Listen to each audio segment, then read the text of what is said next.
Ever get that feeling, like are a country's laws kind of open to interpretation? Maybe a little too open. Oh, absolutely. That's what we're diving into today, right here, right now, Brazil. Brazil, always a fascinating case. Their highest court, and this whole question of, well, who actually holds the power? Right, the balance of power. You guys send in some seriously interesting articles about this, all focusing on Brazil's Supreme Federal Court. The STF, yeah. The STF.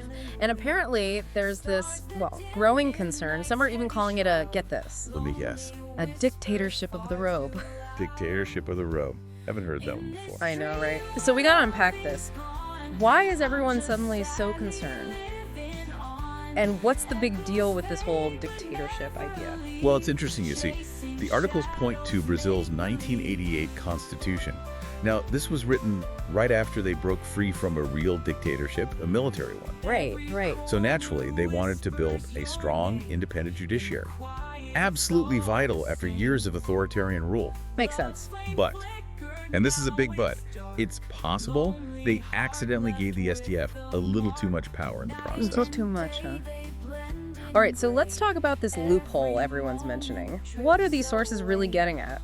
Basically, it all boils down to this idea of judicial review. Lots of democracies have it. It means the court gets to double check if the laws actually match up with the Constitution. Right, checks and balances. Exactly. But here's the thing.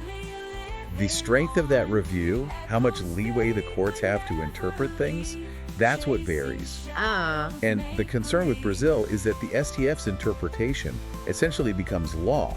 It's like they're not just interpreting, they're practically legislating from the bench.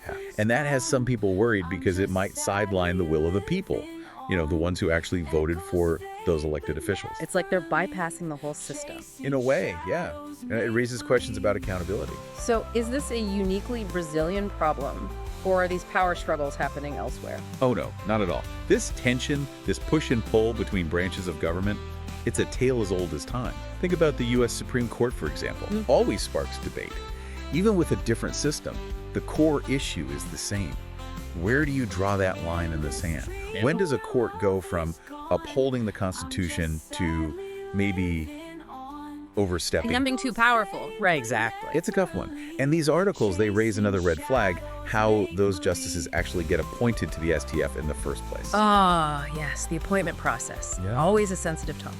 They claim that senators, and often, close allies of the president, they hold most of the cards. Yeah, and that's a critical point. Globally, you see tons of ways to appoint judges.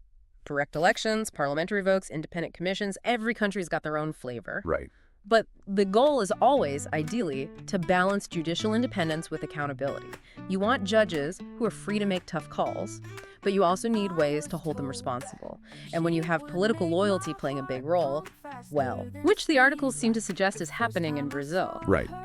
It raises serious concerns about potential bias within the STF. Like, are they ruling on the law or on political favors? Right, yeah. And it gets even more interesting, or maybe concerning is the word, when you remember what the article said about the justices themselves.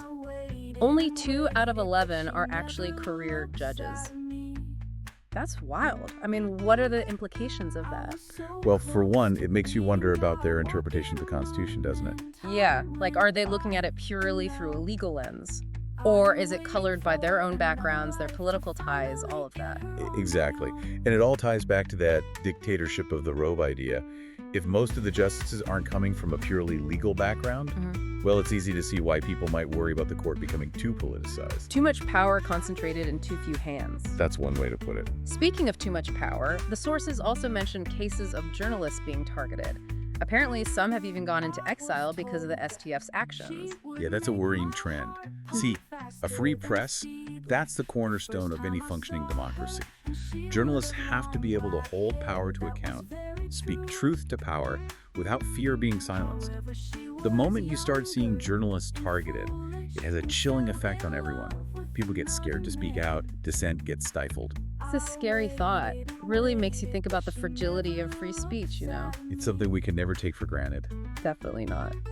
And speaking of broader implications, the articles mention the possibility of the U.S. stepping in, maybe even imposing sanctions on Brazil.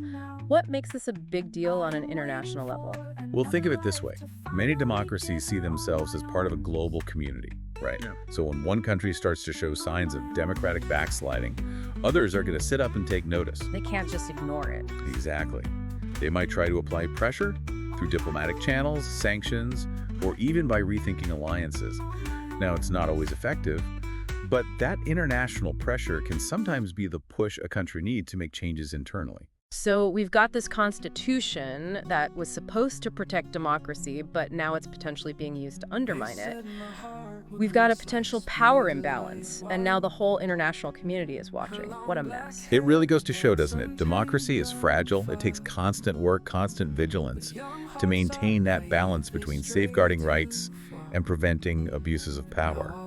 And in a case like Brazil, well, it'll be fascinating to see how it all plays out. A real cliffhanger. Thanks for breaking it all down. Anytime.